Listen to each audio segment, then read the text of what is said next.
Before I formally, begin the session with the introduction, I'll just take a few seconds in, sharing the background of these leadership talks sessions. In fact, when the draft document of national education policy had come out few years back, even then we had gone to different cities. We had organized many engagement with education leaders, and collectively we had shared hundreds of sessions with the MHRD and other stakeholders. And when this final policy, came out in the last week of July, since then, after speaking with hundreds of education leaders, we realized that at the same time, a lot of people are apprehensive about this document. Many people, almost everyone, is enthusiastic also about this policy. All believe that this policy has a great potential if executed well.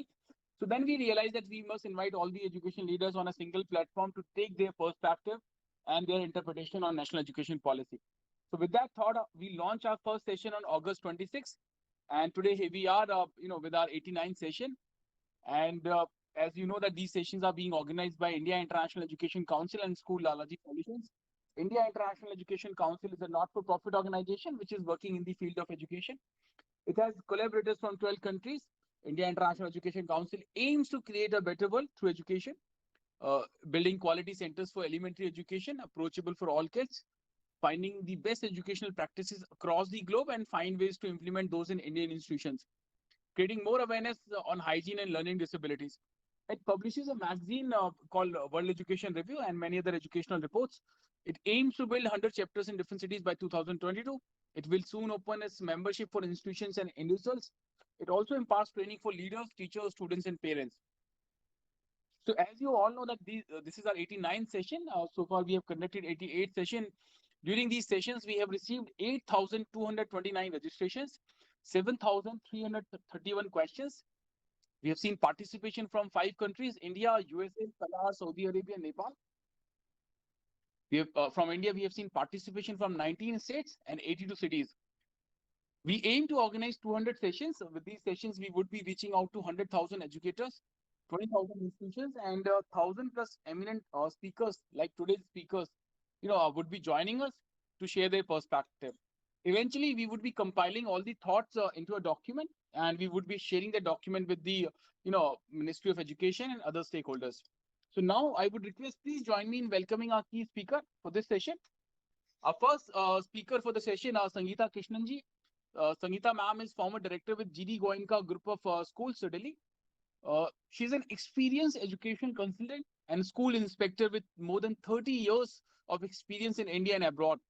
She has worked very closely with the underprivileged children as head training and curriculum with Bharti Foundation. She has supported a government education department to improve mass education in 4 states of India. She works with the independent school managements to develop school vision, goals, and improvement planning.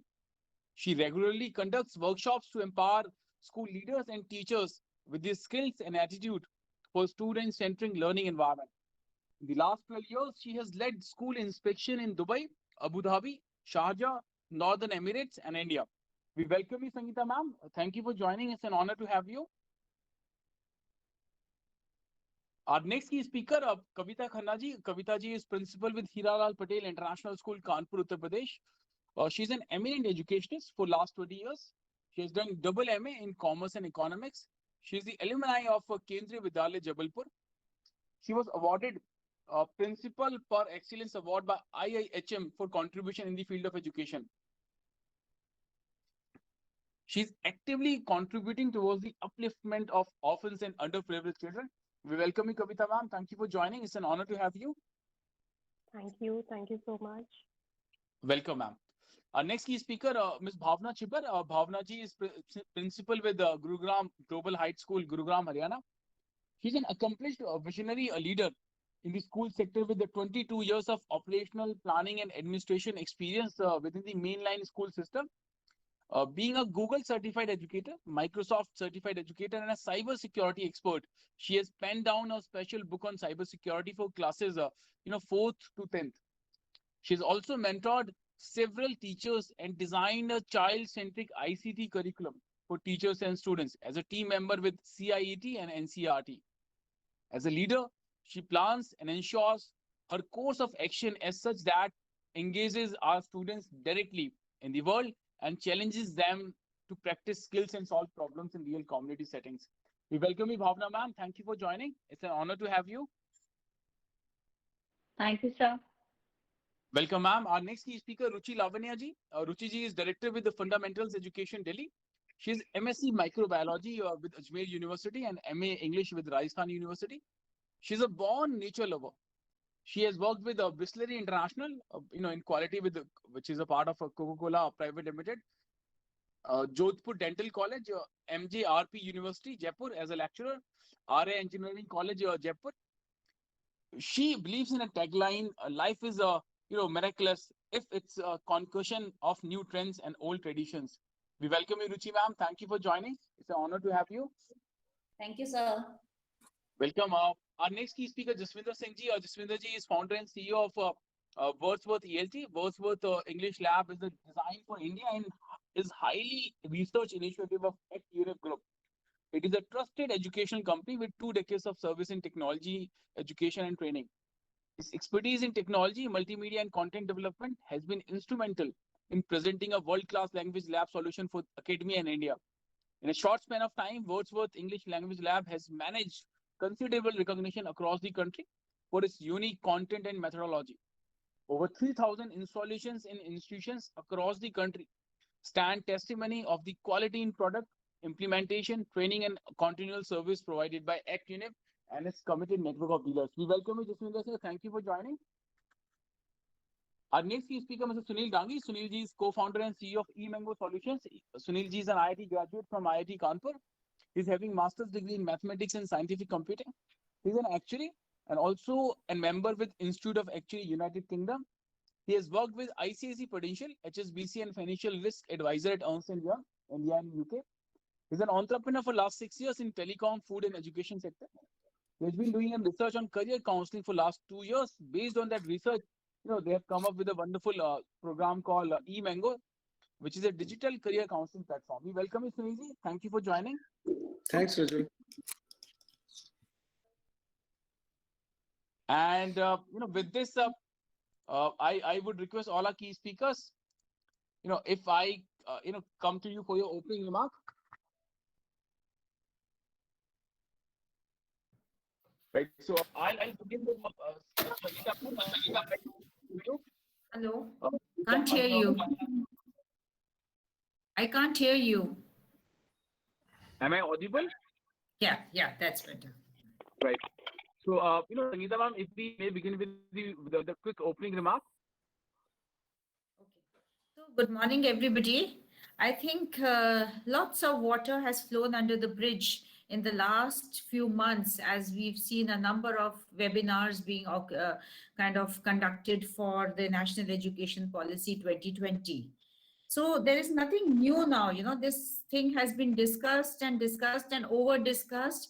It has actually been, ripped apart.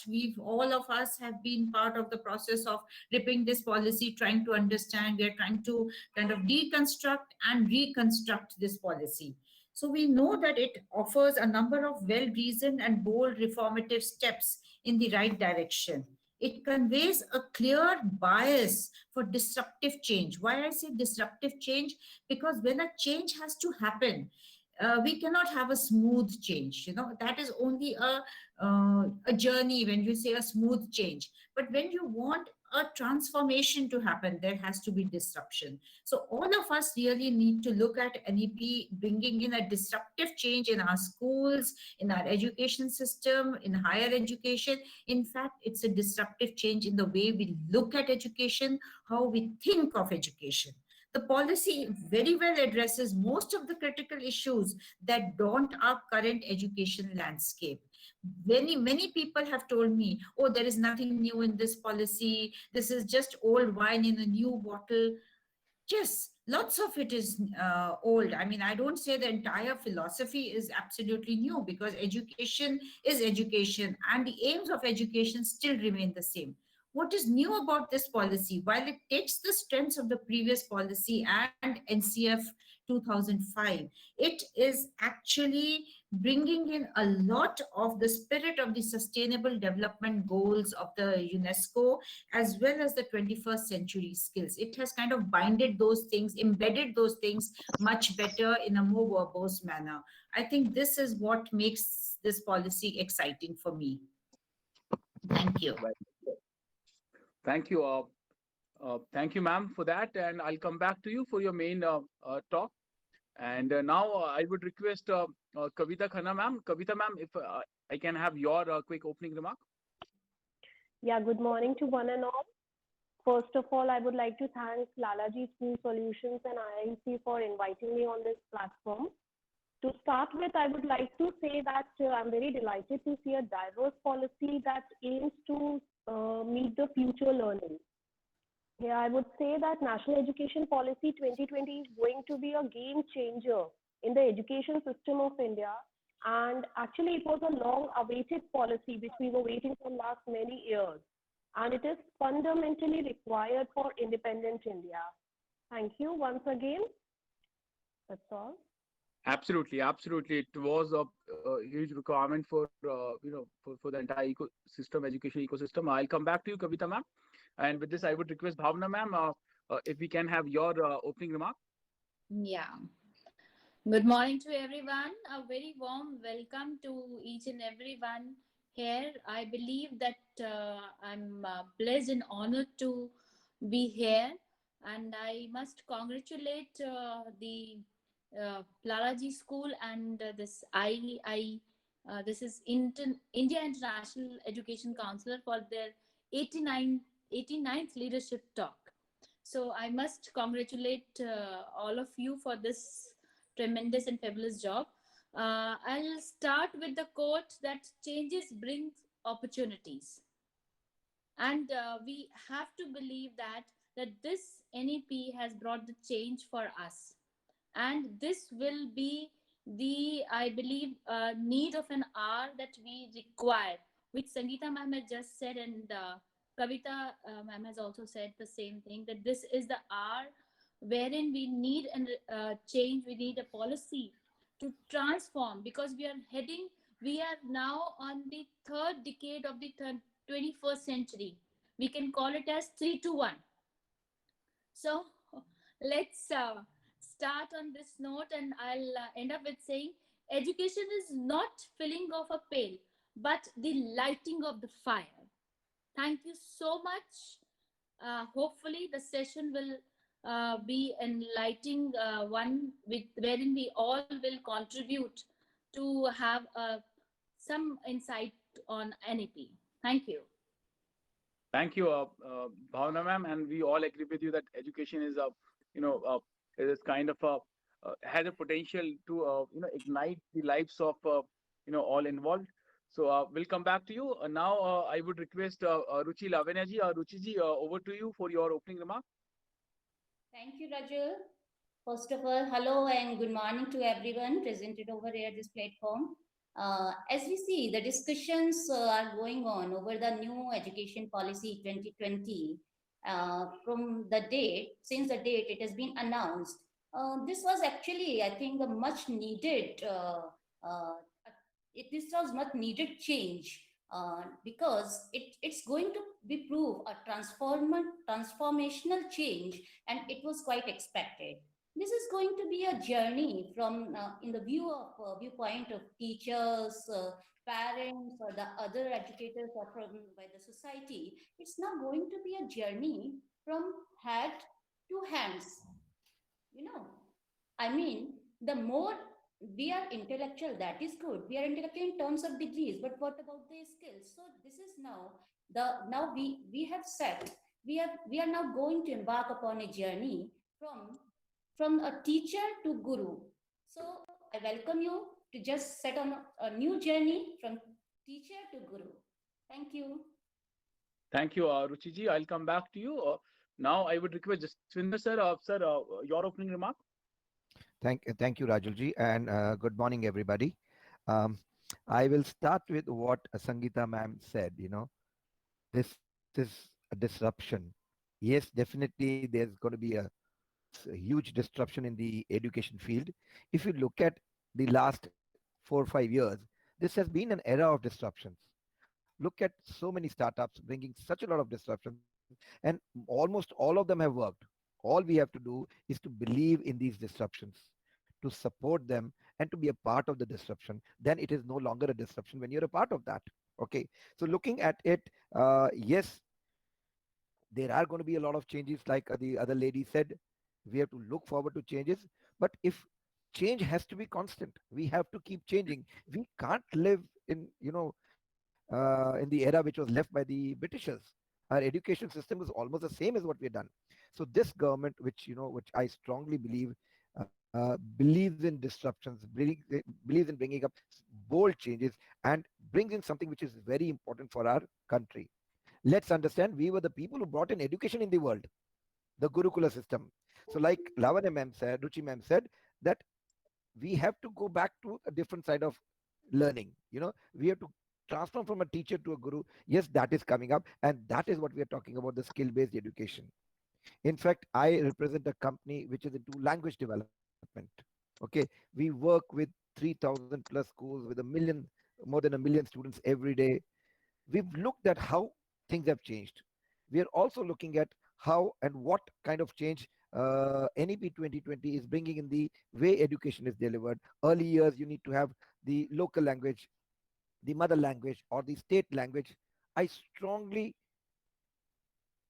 cite that. I am with that, because that is how change is bringing. That is how you can do a lot, because students at that early age need to understand things in their own mother tongue or their local language. Okay, we've also NEP talks about classical languages. They're talking about Sanskrit. I don't know if you know, there are so many countries who actually support Sanskrit more than what we do. Look at Germany. All universities offer a course in Sanskrit. So what we've done is we brought up a Sanskrit language lab. I'm going to talk about later on during the course of the session. But thank you for giving me an opportunity, School Lalaji and Rajulji. Thank you. I look forward to the other part of the session. Thank you, Jaswinder-ji. And before I invite Sunil-ji, I must recognize the presence of Sunita Nandwani-ji. Welcome, Sunita ma'am. Sunita ma'am is the principal with Saffron International School, Faridabad.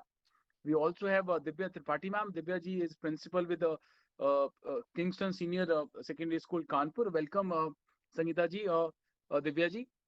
Right. So now I would request Mr. Sunil Dangi. Sunil ji, over to you for your opening remark. Thanks, Rajul. Good morning to everyone. I would like start with the statement that the new education policy is a very, very good step. And the things which has been happening in developed countries for last 20 years, this policy will try to make our education system at par with them.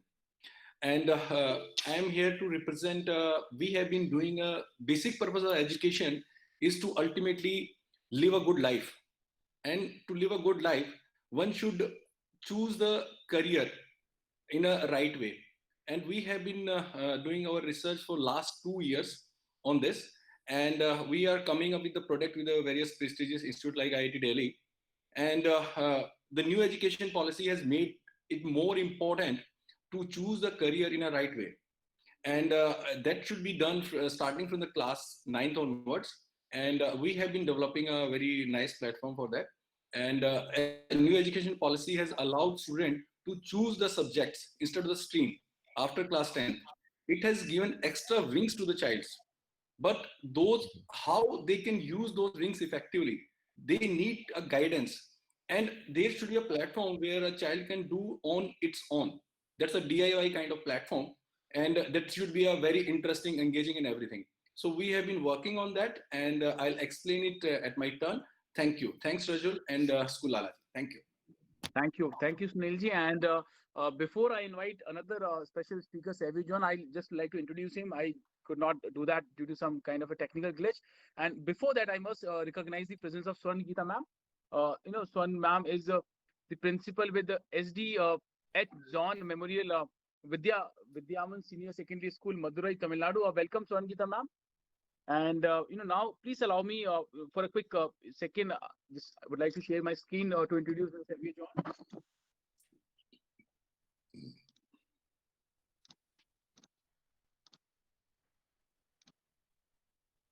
Right, so Savio is national head of quality with Torrance. Savio John is a professional musician. He's specifically a singer, songwriter, and guitarist. He has been performing since a very young age and has toured multiple cities performing in various venues. He's also a gospel musician, has featured on various multiple TV shows. He's currently working with Torrance Music and heading quality and delivery excellence in India. Since the past 8 years, he has been working with institutions engaged in vocational education and handling business development, strategy, and implementation. Savio has always been vocal about making music a compulsory subject in schools, as the creativity, discipline, and communication that it demands would help students become better individuals. Savio has also authored the vocal curriculum for Torrance and conducts, vocal workshops across various schools. So we welcome you, Savio. Uh, Now I would request if we can have an opening remark from you, Mr. Savio. Over to you. Thank you, Rajulji. Very good morning to all the dignitaries present. And the 2020 NEP looks very promising. And according to the previous discussions which we've been having, there is a good hope that extra and co-curricular activities be given a lot of importance during the coming years, owing to this new NEP 2020. Things look positive so far, and I'll speak a little more on music and music education when it comes to the main talk. Thank you. Thank you, Savio. Now, with this, we enter into the main part of this session, which is the main talk session. And before I invite our first key speaker, for the talk, I just would like to share the learnings which we have had during our last 88 sessions. During our 88 sessions, almost every speaker maintained that this is a wonderful initiative. This NEP has a potential to place India at that coveted position of Vishwa Gyan Guru. But almost everyone showed their apprehensions that execution would be challenging. Many people believe that financial would be a huge challenge. Many showed their fear that implementation among government schools or village schools or budget schools would be a high challenge, and teachers training. Many people said that teachers training would be a challenge. Many people also suggested the example of CCE, that it was again a wonderful idea and concept, but got failed due to the poor execution. So, I would request all our speakers that while sharing your interpretation, if you can also share, some suggestions for the implementation, and some suggestions which we all can try to execute in our respective domain. So, with this, I would request our first key speaker, Sangeeta Krishnan ma'am. Sangeeta ma'am, over to you. Okay. So good morning once again, everybody. And today, while everybody has taken one aspect of and the NEP to be talking about, I will focus my talk mostly on the early childhood education and early childhood care and education. So may I start my presentation? May I just put on my presentation now? Yes, ma'am, you can do that. Okay.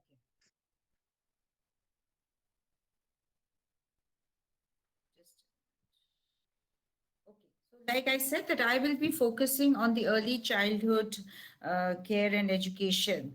And as we all know that this aspect is something really, really new to any educational policy in our country so far, while other policies have mentioned it.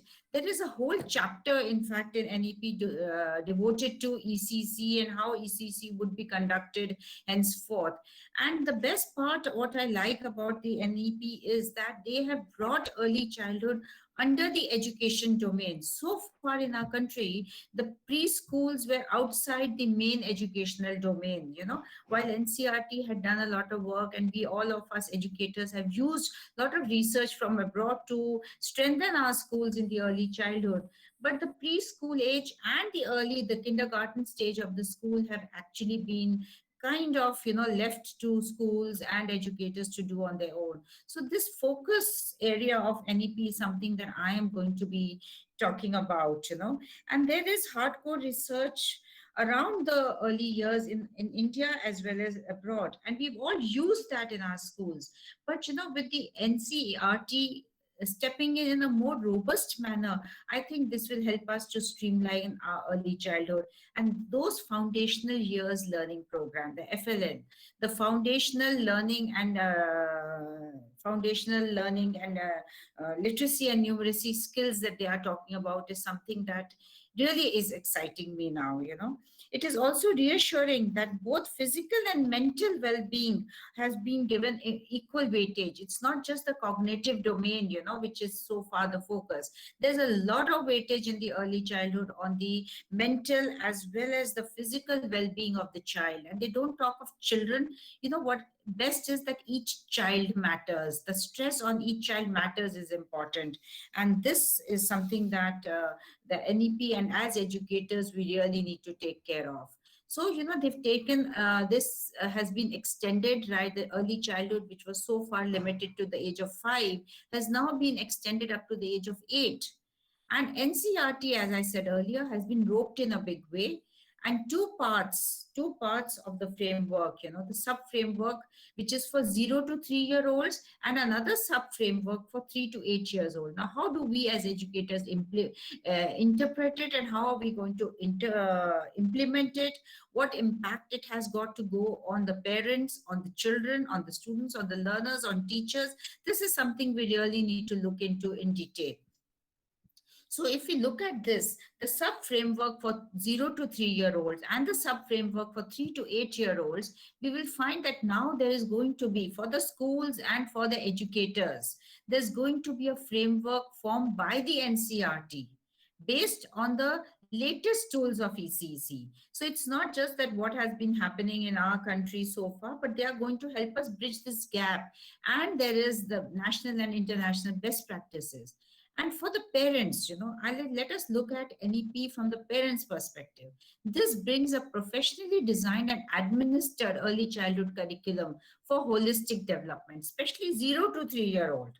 You know, that is the time when the child is mostly at home. So at this point of time, what do parents need to do? And how the country, the nation is going to support parents. You know, there's going to be a lot of social interventions that are going to happen, what I foresee, and actually what I think need to happen. And I also foresee those happening. Like, you know, when we talk of cleanliness drive, supposing we have a national Swachh Bharat Abhiyan going on. I think, you know, with this NEP, there is going to be a national level focus on this age group of 0 to 3. While as mothers, as parents, we have these natural instincts to bring up children, but they may not always be scientifically developed, you know. So if there are these kind of initiatives by the government, making young mothers and young parents aware of what needs to be done with the children, a simple, what kind of play needs to be initiated at home, what kind of environment needs to be provided, and it need not always be a financial burden on anybody. Let us see, we do accept that we are a poor nation. Most of our households, you know, when a child is born, they celebrate the birth of the child and then they leave it to a natural process of growing up. But, you know, with this intervention, I believe there's going to be a lot of focus on what can be done within the limited resources of the household to ensure the proper cognitive, mental, and physical well-being of the child. So far, our early childhood programs in the Anganwadi and other places, if I'm not mistaken, are mostly limited to the physical development in terms of nutrition. They have not really taken the brain development, the other physical development of the child so much in mind. And I see this happening in a very large scale. If NEP is a success, it has to be a success, this element is going to be very strong in the days to come. And then for students, for a child, how is it going to impact? There's going to be art, there are going to be stories, poetry, songs incorporated in the curriculum. But that's when he goes to an Anganwadi or a school.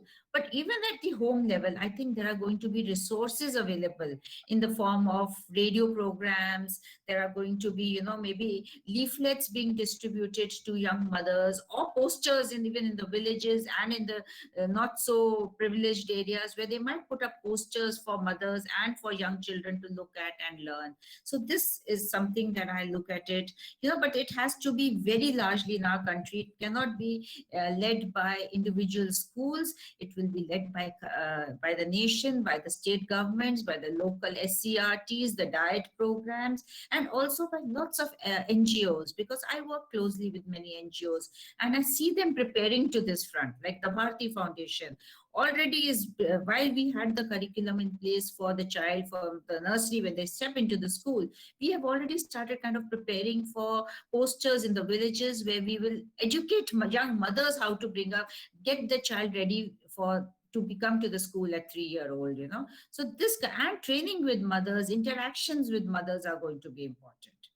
As we all know that the overall aim of this entire early childhood care and childhood care and education program, is to attain optimal outcomes in the domains of physical and motor development, cognitive development, socio-emotional ethical development, cultural and artistic development, development of communication and early language, literacy, numeracy. So we see that there is a holistic development approach right from the early childhood.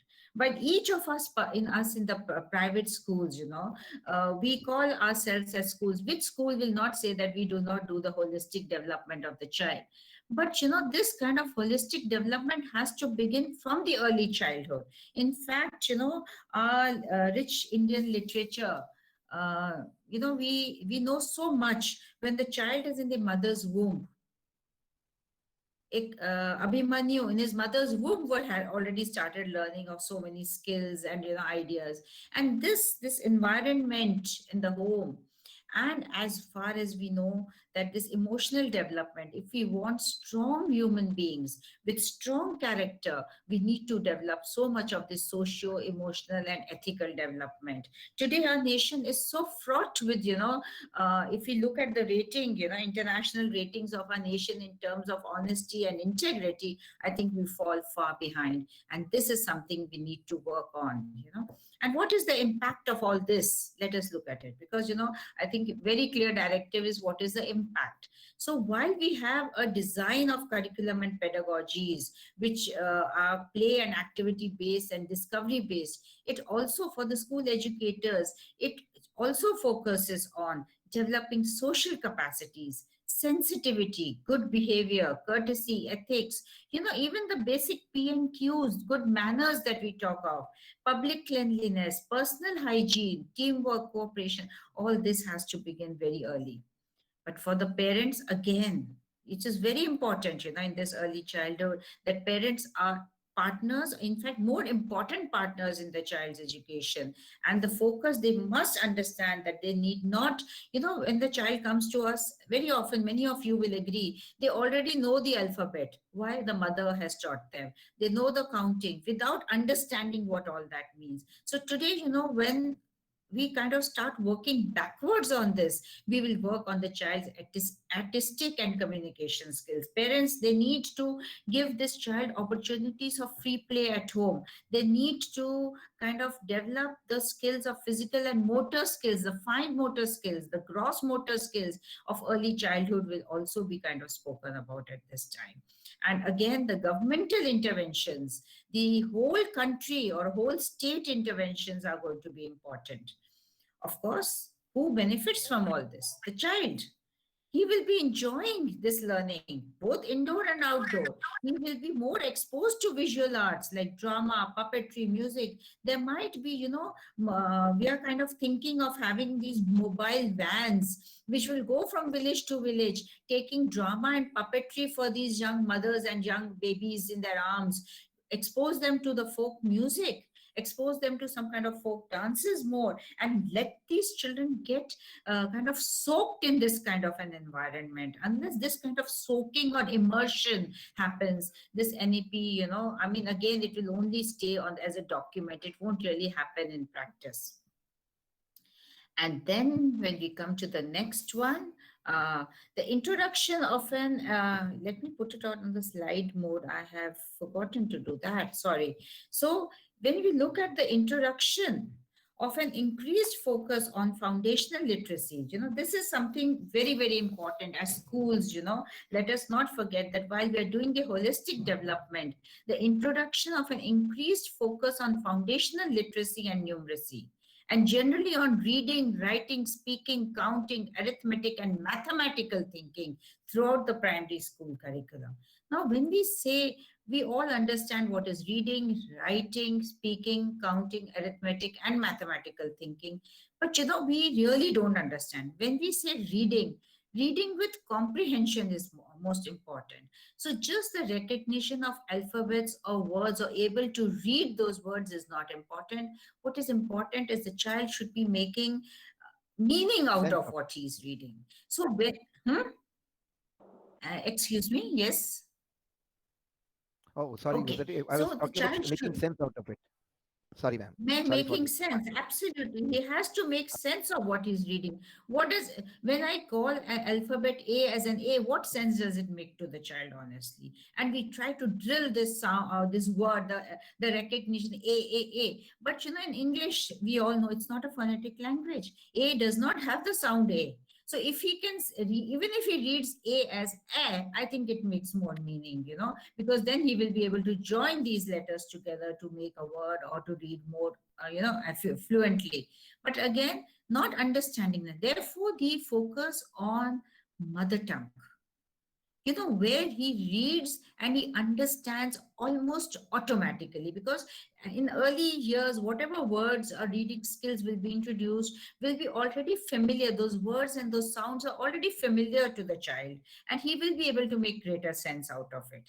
Writing, and very often, in our country as young mothers, and especially in the not so upmarket areas, we find that, and in the rural, it's very prevalent, mothers and schools tend to focus more on the writing than on reading.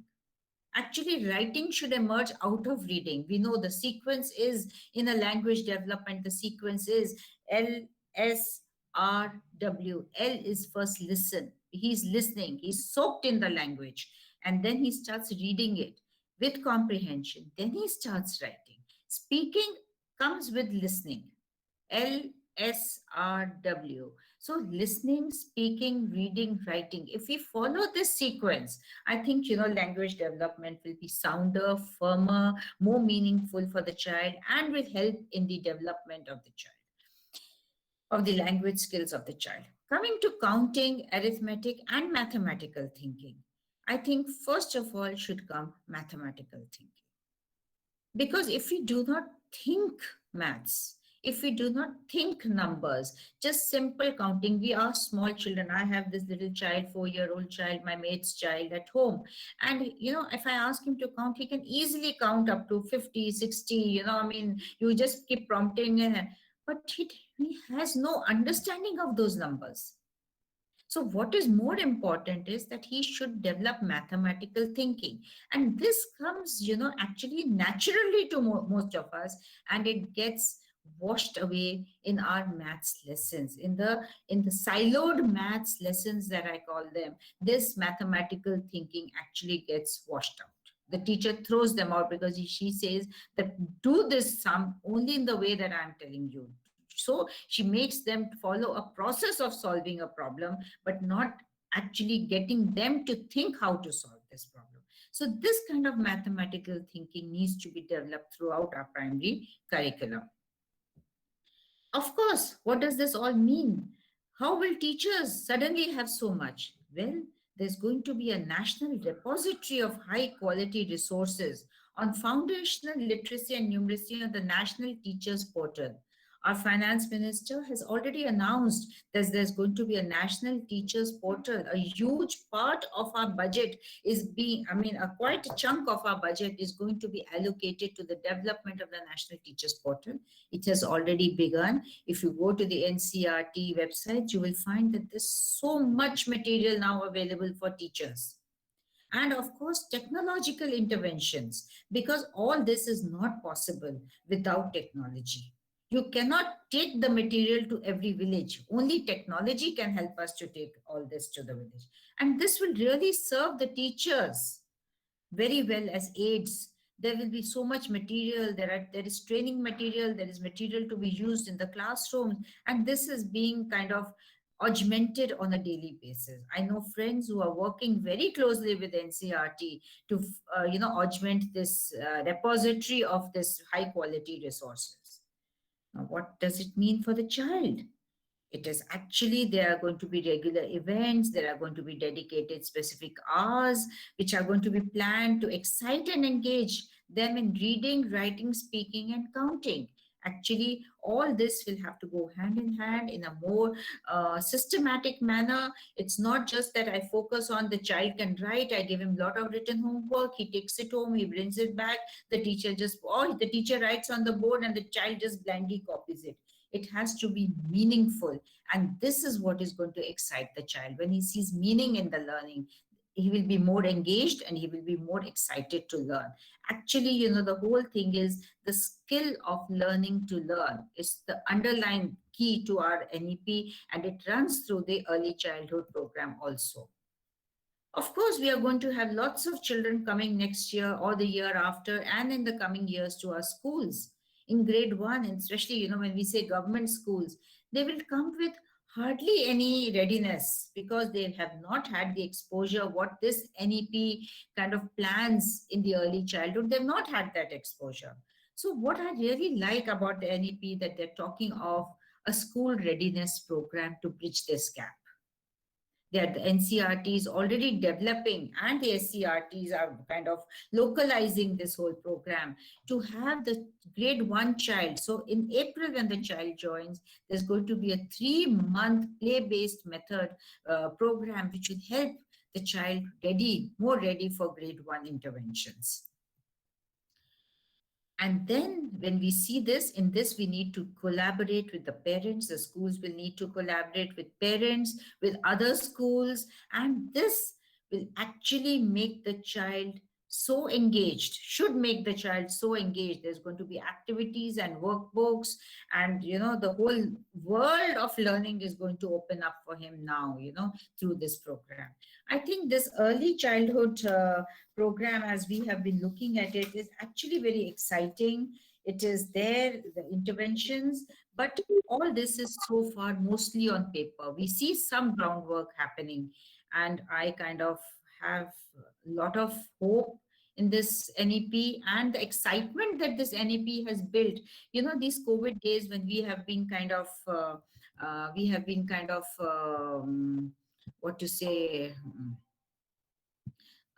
isolated away from our, we are living in our homes and working on through technology. It has given us a lot of time to reflect on what we can do with this NEP. I think, if we were back in school with a bang, so many webinars would not have been conducted. School Lalaji, your vision of 200 webinars, getting teachers in a regular school day may have been possible. But I think this timing, this actually has been a blessing in disguise with the NEP coming in 2020, and this isolation and a lot of time to think, mull, reflect on the NEP and take it forward. And I hope it does not die the death of a very beautiful intervention we had in NCF 2005, the CCE. We saw the depth of CCE in our schools. It was one of the best interventions, but we made sure that it died. And I hope that this does not. And we are excited. All of us, sitting here today early morning on a winter morning, I can see 46 people attending this webinar. And I think we are kind of making a promise to ourselves that this has to succeed. I think if we kind of take this vow, let this be a pledge for 2021, that while we are going to fight the COVID, we are going to make our NEP also a success in our schools. I think with that note, I will say a thank you for your patient hearing. Thank you, School Lalaji. Thank you, everybody. Thank you, the Indian International Council for School Education. Everybody has helped us to connect in this morning, early morning, and for a very patient hearing. Thank you so much. Thank you, Sangeeta ma'am, for that. You talked about very important parts of this NEP that you talked about, the importance, and you rightly said that great attention has been given to ECC, and I believe the one thing this NEP has already achieved, that the mass awareness, among the people about the importance of this part of life, this early child, care kind of part. Now people are talking about it. People have already recognized that importance. And you also talked about the technology intervention, and the intervention from government at regular level would be important. You also talked about that why we need holistic development at the early child hood level only. And you also talked about that the impact of this NEP would be seen in terms of better nutrition, or better mental health among our students, among our kids. So thank you, Sangeeta ma'am. I'll come back to you with questions. Thank you for that. Now I would request Kavita Khanna ma'am. Kavita ji, over to you. Your interpretation on national education policy. Yeah, good morning again. As I said in my opening remarks, that the policy is very diverse, so it's not possible to talk about all the points in the policy. So I'm taking up few challenges which we might face when we are practically implementing the policy. Actually, the policy has come at a very right time, and the objective is very noble. That is, for our children, it has many noble objectives. But there lies a big difference when we are laying the policy on the paper and following it in spirit. The success of NEP 2020 depends to a large extent on how successfully the government, schools, universities, they are going to face the challenges, practical challenges it is going to give to us. Today, I'm taking these few issues of NEP 2020. Firstly, as we all know that under NEP 2020, the current 10+2 has been changed into 5+3+3+4. This divides the structure into 4 categories, that is foundational stage, preparatory stage, middle stage, and secondary stage. This policy has recognized the foundation stage for children of the age group 3 to 6 into the ambit of formal education, and this will lead to creation of strong foundation based, inclusion of play-based and activity-based learning for children of foundation stage, with a focus on music, which is very necessary. Music, art and craft, and other stimulating activities is a very positive step among the early childhood education. Inclusion of new pedagogy system for early childhood care is also a very vital point. As ma'am also said that early child care education is now available to most, it will be available to most young people, which is presently not available. Particularly children from economically disadvantaged families. Almost 85% of cumulative brain development and growth occurs prior to the age of 6. Inclusion of this system, this foundational system, ECCE, this will help the child attain optimal outcomes in the domain of physical and motor development, cognitive development, socio-economic, ethical development, cultural development, and the development of communication, actually.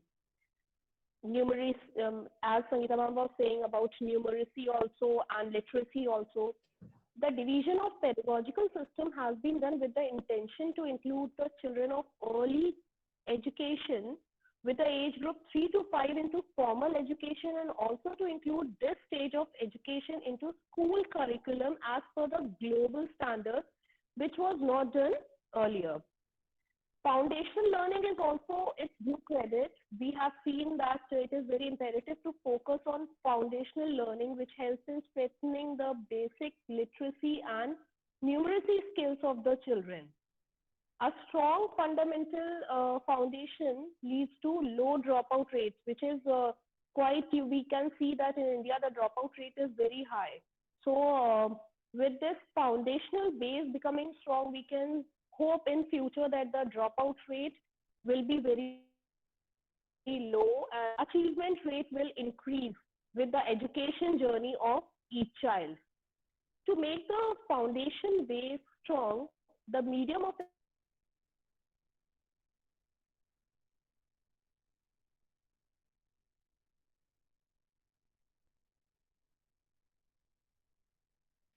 sorry. And I was saying that to see that this foundation is strong and the medium of instruction for this does not become a barrier to child's education, for this mother tongue has been given a preference. that a child should be taught in mother tongue or the regional language as the medium of instruction until at least grade 5.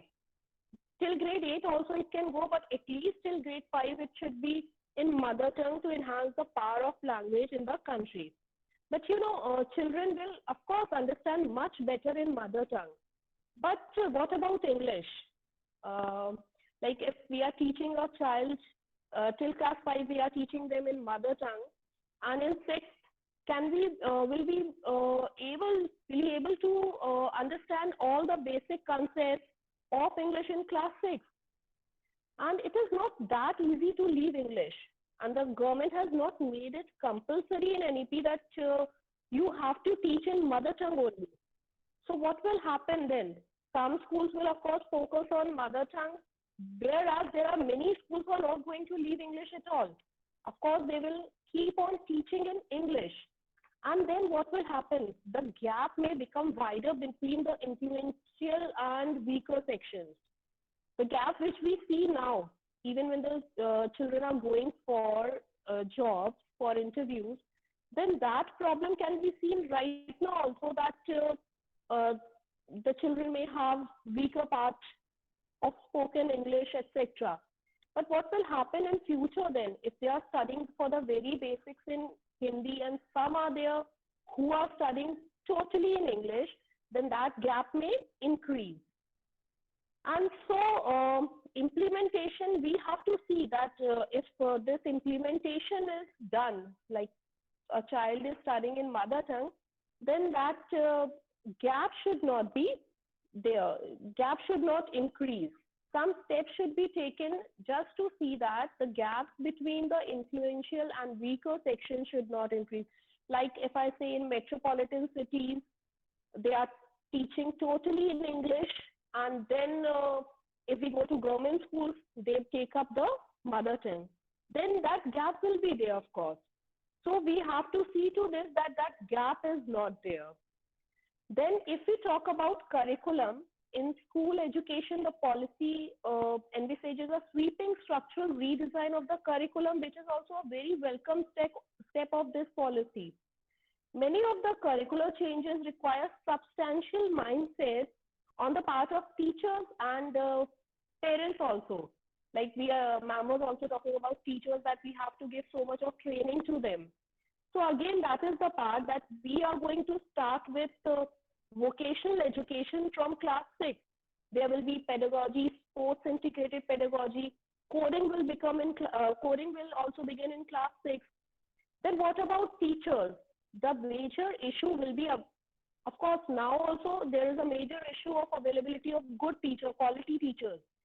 Then with these vocational courses, again, a big infrastructure will be required to set up. Then there will be a shortage of teachers. And in order to deliver the new curriculum effectively, we need teachers who are trained and who understand the pedagogical needs. Now, who will take the responsibility of training? Who will do the funding? Who will evaluate the teachers? These are the questions. Although the government has approved 6% of GDP for education, they have said that it will be 6%, but again, it's a challenge. Because back then in 1964, Kothari Commission also gave a recommendation of 6% of GDP on education. But till now, it is around 4% only. In the year 2018-19, it was only 4%. Now, it will again be a challenge that if the government has fixed it up at 6% so that more of investments can be done in the sector of education, then will it be possible? And without an increase in the allocation of resources towards education, the vital areas of NEP will again become a challenge for the government. We can say that, like for NEP, 2020 intends to bring 2 crore children who are currently not in schools back into the school, like dropouts to hell, they have to come back to the school system. Now, if we are saying bringing back 2 crore children in 15 years to the schools, then it will require setting up of around 50 schools a week. Then we can accommodate those 2 crore children within these 15 years. Now, again, this will require a substantial amount of investment in classrooms, in campuses. And I fear that more like it may happen that NEP starts stumbling over 2-3 years only. Then, budgetary priorities may be claimed, like we claim that education is necessary, but it may happen in future that it can be claimed for other urgent but equally important needs like healthcare or economic recovery, etc. So to summarize, I would like to say that NEP is in many ways just what India needs as it blossoms into the world where like largest workforce will be there in the coming years. And to realize the dreams it contains, we must overcome substantial whatever challenges we are going to face in sustained manner for the years and decades to come. And for this, we have to start working together hand in hand from the grassroots level.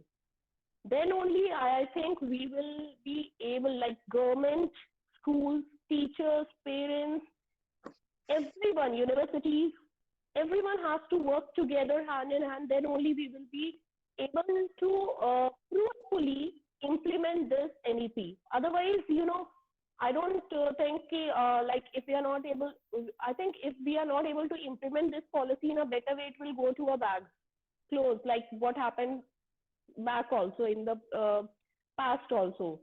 So if we want this policy to be successful, we have to go hand in hand along with the government only, then it will be successful. That's all from me now. Right. Thank you so much. Thank you, Kavita ma'am. And you talked about these two very important inclusions in this NEP, that teaching in mother tongue. You said like it is going to have an impact, but it also has a negative side, that it may broaden the gap among different classes of students. You also talked about that in order to successfully implement this policy, we need to have a lot number of trained teachers. But their training would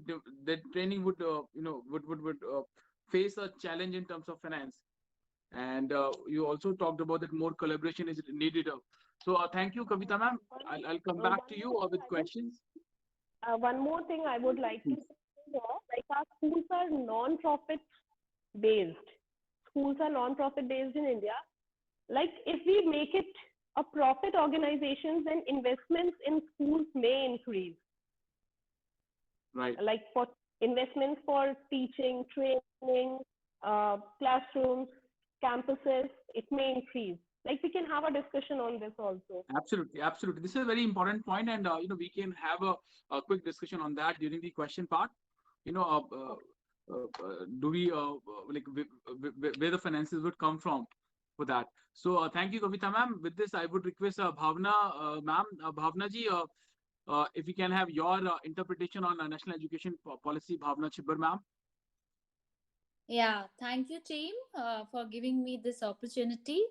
I'll start with the quote of Brian Herbert: "The capacity to learn is a gift, whereas the ability to learn is a skill, and the willingness to learn is a choice." In the present scenario, if we say we put a lot of stress, in our past times also, a lot of stress was laid on the acquiring more and more marks, that nothing is important, only marks are important. Either it's through rote learning or any other, whatever is there, but your mark is important, irrespective of the factor how you have attained it. It's through learning or through cramming or through cheating. So now I'll today, thus, hence, in this, as I previously told, that we are on a third decade of 21st century. So thus, to arouse the curiosity of the child and to keep him engaged and interested, we require interdisciplinary integrated learning. In today's discussion, I would like to put my views on putting it into practice, curriculum and pedagogy, how to achieve holistic, integrated, inclusive, enjoyable, and engaging learning. Almost every year we change a little bit of our syllabus. We come up with the changes in the syllabus, but how many times can we convince our students that whatever subjects they are learning has value in the real world? A curriculum must give all students a chance to develop in whatever good way they can, instead of making everyone seem like replicas of each other. Here comes the NEP. According to NEP, which says that over 85% of a child brain develop by the age of 6, and we all are aware of. So the emphasis providing critical importance to appropriate care and stimulation of the brain in a child's early years for healthy brain development and growth is required. NEP states that therefore it is of utmost importance that every child has access of quality early childhood care and education. Curriculum and pedagogy play an important role in ECCE, and it follows a peculiar approach, which Sangeeta ma'am has rightly framed and shared. I'm gonna pick few points out of it. For this, we need an excellent curricular and pedagogical framework, which NCERT is thoughtful. Sangeeta ma'am has beautifully explained that how they are planning to have a sub-framework for 0 to 3 years and 3 to 8 years old. Secondly, on the curricular side, it will be extremely vital to introduce an increased focus on foundational literacy and numeracy, and generally on reading, writing, speaking, arithmetic, and mathematical thinking throughout the primary school curriculum. Thirdly, at the current time, with the lack of universal access to ECCE, a large proportion of children fall behind already within the first weeks of grade 1. So this Kavita has already talked about that the fall out is there, and we need to work on it. So an interim 3-month play-based school preparation module, this Sangeeta ma'am has already explained very in an interesting manner. So it's again, I'm talking about this only, the 3-month play-based school preparation module for all grade 1 students will be developed by NCERT and in collaboration with SCRTs to ensure that all children are ready for the school. Motivation, education, blessings from educators are all we need, so that it is said that in education, roots are bitter, but fruits are always sweet. The next step comes under the discussion and plays an important role, which I believe it is a major concern for all the leaders who are present here or everywhere, that educators planning. I always believe that the planning should be in such a way the child should get the maximum benefit. A lesson plan. So a good quality curriculum describes and promotes new roles for the teacher. The teacher approaches shifted from I am here to teach to I am here to lead and enable if learning. Integrated, enjoyable, most importantly, engaging learning leads to the development of a child, we all are aware of. which is further based on the educators' planning to educate the children that include. Making an effective lesson plan takes time, dedication, and understanding of students' abilities and goals. Here, educators should be groomed in such a way that they should come up with this integrated approach where education must be engagingly and enjoyably can be taken care by the child. Second important thing is implementing lesson plans in class.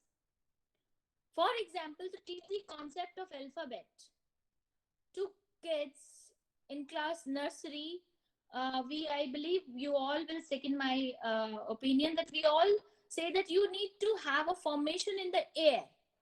So we are using our body parts to make them understand how to do the formation of this capital letter A, like this. Or we use a hand sand also, that is for touch.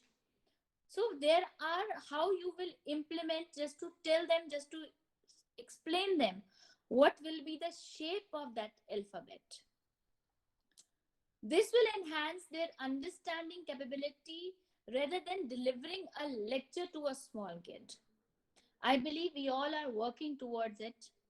The third thing which has come up with this NEP is they have emphasis on project-based learning approach. I believe during this pandemic time, number of schools has opted this concept of project-based learning.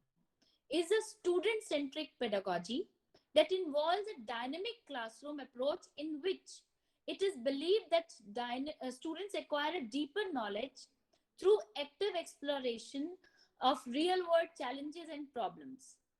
It is style of active learning and inquiry-based learning.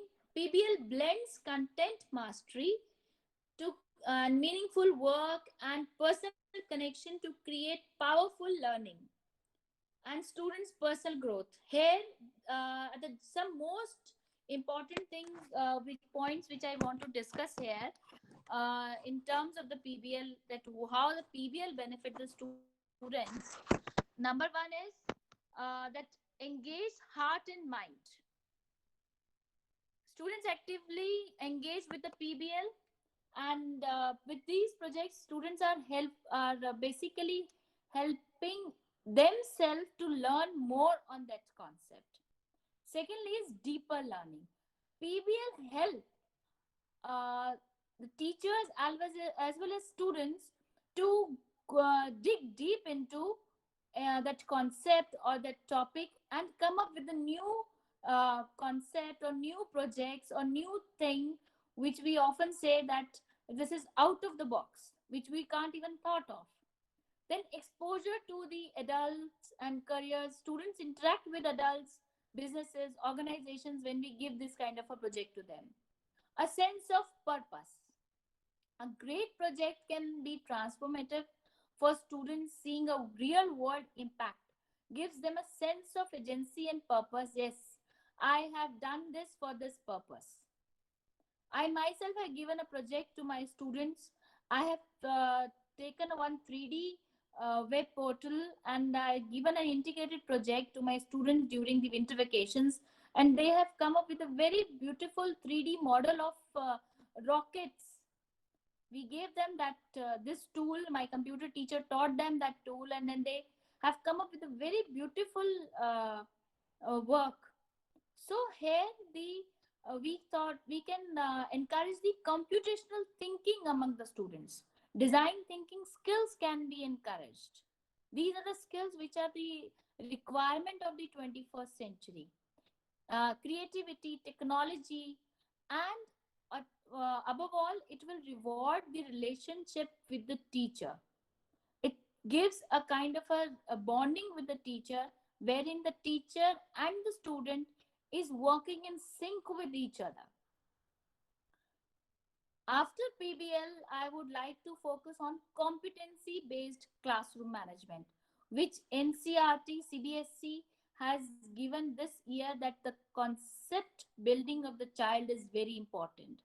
For me, if a teacher is teaching in a class, teaching a poem in a class, and she is just telling the child to read the poem and explaining it, it is not the right way. We need to relate it with the concept building. The teacher should frame, the teacher should take it to the higher level of the creativity. The child should be able to, by the end of that chapter or the poem, the child should be able to add few lines or to portray that in the form of the picture. So that should be the real concept building. So competency-based learning or education is not new trend, but has received much attention over the past few years. Or more institutions are developed this kind of a strategy or a program for this. Next comes the experiential learning in the classrooms. NEP 2020 highlights that in all stages, experiential learning will be adopted, including hands-on learning, art integrated, sports integrated education, storytelling based education, and with explorations of relations among different subjects. Today, experiential learning has become practice as it is, as we all have said, that holistic development of the child.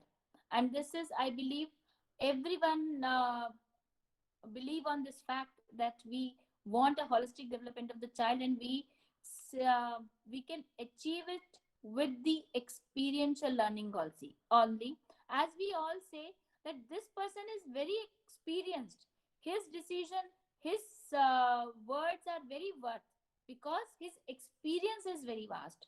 So that's what we are implementing in our child, in our classroom. So once the child will experience, the child will speak, and it will be learning through reflection on doing.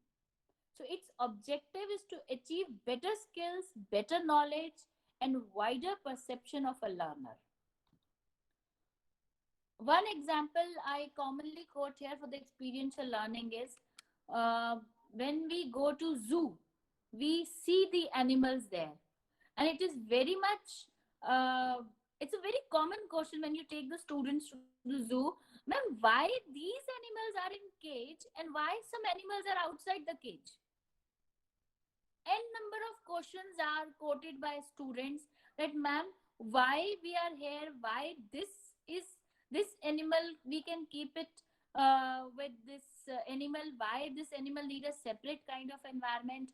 So n number of things are there, and when the child is on the visit of a zoo, they actually are able to know what are wild animals, what are pet animals, how do we need to care them, why we require a separate kind of a habitat for every animal, why rhino is in the water, why elephant need this. So each and everything. So this here, I believe that the experiential learning plays, it's just a simple example, and we are doing it.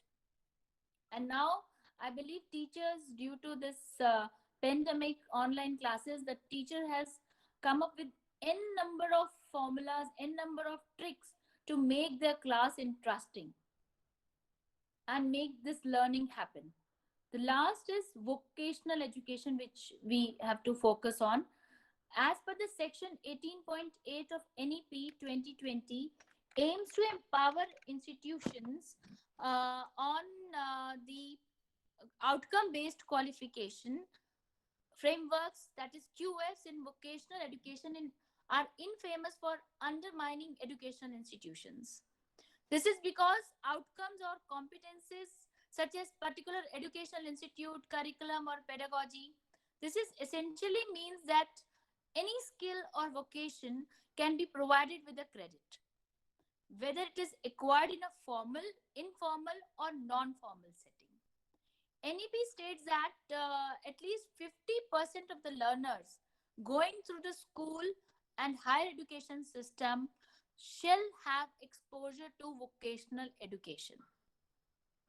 This is a very important thing which NEP has come up with. NEP highlights state beginning with vocational exposure at early ages in middle and secondary school, quality vocational education will be integrated smoothly into the higher education. The policy proposes that every child should learn at least one vocation and be exposed to several more. Right now, we don't teach them carpentry, we don't teach them the electrical work, we don't teach them. If we see uh, our generation or the generation, older generation means our parent, they know if how to fix the tap, how to fix some small connection. So these small things, these small vocational courses, these small knowledge we need to give to the students. The policy has also encouraged a 10-day bagless with local vocational expert to help the students to gain better understanding for the vocation for classes 6 to 8, whereas NEP also proposes similar internship opportunities for classes 6 to 12, wherein they can go outside and have some training. I must say that NEP will bring out a revolutionary change, which my both co-learners have also stated this, in the dynamics of education if it is followed in the letter and spirit. As teachers, parents, all stakeholders, that what Kavita has ended with the statement that we need all the stakeholders to work hand in hand to make this, and we will not let it die. We will be having had enough discussions, enough. I believe everybody has grilled through this NEP, and everybody is now as the it has changed our mindset and get out of the rut to provide ready-made answers to our children. Let us make them think and explore, make learning more engaging and interesting.